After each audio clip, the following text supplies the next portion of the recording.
Dia hanya boleh makan 3 jenis makanan yang kaya akan sirtuin dan juga 1 jenis jus sayuran yang bisa dia konsumsi setiap harinya selama 2 minggu.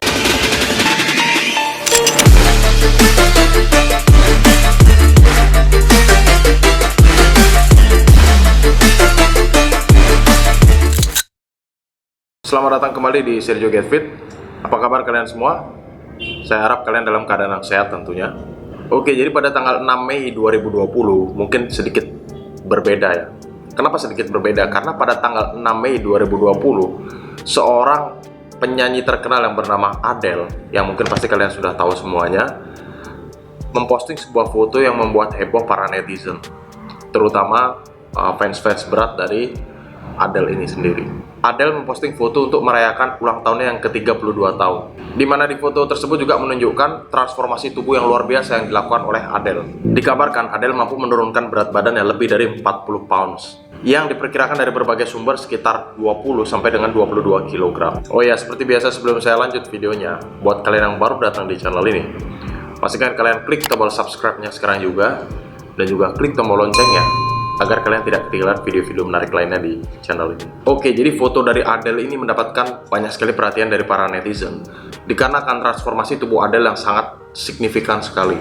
Tetapi kalau kita perhatikan, sebenarnya Adele ini sudah melakukan diet untuk menurunkan berat badan sudah dari lama sebenarnya, dan progresnya pun terlihat setiap tahun dia selalu mengalami penurunan berat badan. Jadi Adele bukan hanya baru melakukan diet selama 1 tahun belakang ini lalu dia mengalami perubahan yang signifikan seperti yang kalian lihat sekarang, tetapi Adele juga sudah menjalani program diet untuk menurunkan berat badan selama beberapa tahun terakhir dan juga menunjukkan perubahan secara berkala. Diet, meskipun Adele sendiri belum mengkonfirmasi diet apa yang dia lakukan, namun banyak referensi dari beberapa sumber, salah satunya dari insidehook.com, yang mengatakan bahwa Adele mengikuti Short Food Diet. Jadi program diet ini memang sedikit kontroversial, dan program diet ini sendiri pertama kali diluncurkan oleh ahli gizi yang berbasis di UK, yang bernama Aidan Goggins dan Glenn Matin atau Matin. Dia meluncurkan program diet ini setelah pada tahun 2016 dia juga meluncurkan buku dengan judul yang sama, yaitu The Short Food Diet. Jadi Short Food Diet ini adalah pola makan yang membantu memicu pertumbuhan gen yang berhubungan dengan penurunan berat badan, di mana diet ini menyarankan para pelaku dietnya untuk mengkonsumsi makanan yang kaya akan zat sirtuin, di mana sirtuin ini adalah jenis protein yang terdapat pada makanan-makanan nabati dan juga terdapat pada tubuh. Dan tujuan mengkonsumsi makanan yang tinggi zat sirtuin ini adalah untuk mengaktifkan gen SIRT1 dalam tubuh. Peningkatan kadar sirtuin dalam tubuh dapat membantu meningkatkan metabolisme, mengurangi peradangan, dan juga telah disoroti juga karena memiliki efek anti penuaan atau anti-aging. Menurut tinjauan tahun 2013 yang diterbitkan dalam Annual Review of Psychology. Dan makanan-makanan yang termasuk dalam Short Food Diet ini ada beberapa macam. Yang pertama adalah blueberry, yang kedua ada kopi, yang ketiga ada kale, yang keempat ada arugula, yang kelima ada parsley, yang keenam ada seledri, yang ketujuh ada apel hijau, yang kedelapan ada strawberry, yang kesembilan ada coklat, tetapi coklat yang memiliki kandungan 85% coklat murninya, dan yang terakhir ke-10 ada kunyit. Jadi itu adalah beberapa jenis makanan yang tergolong dalam Short Food Diet atau makanan-makanan yang kaya akan zat sirtuin. Diet Short Food ini sendiri biasanya dijalani selama 3 minggu dan dibagi menjadi 2 fase. 3 hari pertama diet, makanan dibatasi hanya dengan minum 3 jenis jus dan 1 makanan yang kaya akan zat sirtuin.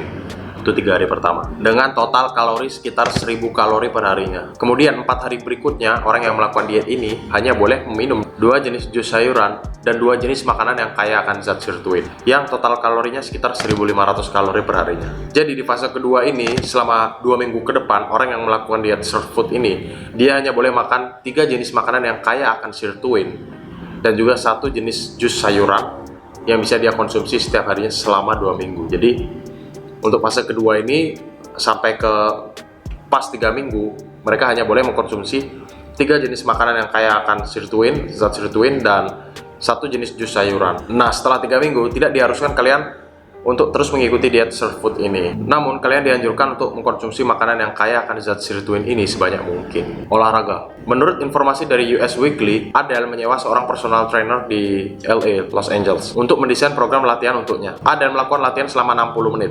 Jadi dalam 60 menit itu Adele melakukan cardio, lalu circuit training, dan pilates. Jadi dikatakan Adele ini ingin memulai lifestyle hidup sehat ini karena dia ingin memberikan contoh yang baik untuk anak laki-lakinya yang berumur 6 tahun yang bernama Angelo. Amankah dietnya? Oke, sebelum saya menjawab dietnya aman atau tidak, di sini saya ingin menegaskan bahwa saya di sini bukan sebagai dokter maupun sebagai pakar nutrisi. Jadi saya ingin menyampaikan opini saya sendiri sebagai pelaku gaya hidup sehat. Tetapi saya juga akan menyampaikan opini-opini para pakar nutrisi mengenai diet yang dilakukan oleh Adele ini.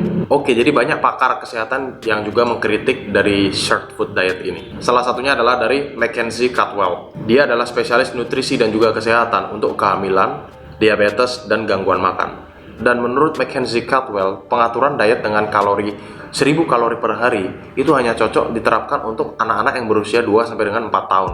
Bukan hanya tidak cukup dari segi energi untuk orang dewasa, tetapi juga tidak mencukupi dari segi makro maupun mikronutrisinya. Dan dia juga mengatakan orang-orang yang melakukan short food diet ini mengalami penurunan berat badan yang secara signifikan. Memang mereka turun dengan sangat cepat dikarenakan mereka melakukan defisit kalori secara berlebihan, dan tentunya hal tersebut tidak sehat. Dan menurut opini saya sendiri, jika di dalam suatu diet itu mengharuskan orang tersebut menghilangkan beberapa nutrisi tertentu, itu perlu dipertanyakan lagi keamanan dari diet tersebut. Dan tentunya diet seperti itu tidak cocok digunakan untuk jangka panjang. Selain itu, defisit kalori hingga 1000 atau 1500 kalori per hari sangat sulit diterapkan untuk orang yang belum pernah melakukan diet sama sekali. Jadi dia masih makan biasa setiap harinya, masih makan normal 3 kali sehari, 4 kali sehari, lalu tiba-tiba dia cut 1000 kalori atau 1500 kalori. Tentunya itu akan membuat orang tersebut mungkin bisa depresi juga. Jadi tidak bisa dilakukan dalam waktu yang sangat instan dan sangat cepat seperti itu. Jadi itu adalah opini saya sendiri. Maka dari itu jika kita perhatikan, sebenarnya Adele ini sudah melakukan pengaturan pola makan atau diet untuk menurunkan berat badan ini, sudah melakukannya mungkin sejak lama. Jadi dia mengalami perubahan secara berkala, step by step. Dan mungkin, ini masih mungkin ya, mungkin dia di akhir dari perjalanan dietnya, dia memutuskan untuk melakukan short food diet ini untuk mendapatkan hasil yang lebih signifikan. Mungkin ya, mungkin bisa seperti itu. Yang jelas, tidak mungkin Adele melakukan diet short food ini dan secara instan mengalami perubahan berat badan seperti yang telah kita lihat di akun Instagram miliknya. Oke, jadi kesimpulannya short food diet ini tidak berbeda dari jenis-jenis diet-diet lainnya seperti diet keto, DBM, diet-diet yang menghilangkan beberapa jenis makanan tertentu dan justru menggantinya dengan makanan-makanan lain yang tidak memiliki nutrisi yang tinggi, yang tentunya membuat nutrisinya menjadi tidak seimbang. Dan kalau saya pribadi, saya tidak menyarankan kalian mencoba short food diet ini. Oke, anyway, saya dan sekeluarga ingin mengucapkan minal aizin wal faizin, mohon maaf lahir dan batin, mungkin saya pernah salah berucap. Semoga kedepannya kita menjadi pribadi yang lebih baik lagi dari sebelumnya. Dan terima kasih buat kalian yang sudah menonton video ini. Jika menurut kalian video ini bermanfaat, kalian bisa share ke teman-teman kalian yang mungkin membutuhkan video ini. Dan jika kalian punya pertanyaan-pertanyaan lainnya, kalian bisa DM saya di Instagram @sergiogetfit. Dan sampai ketemu lagi di video-video berikutnya.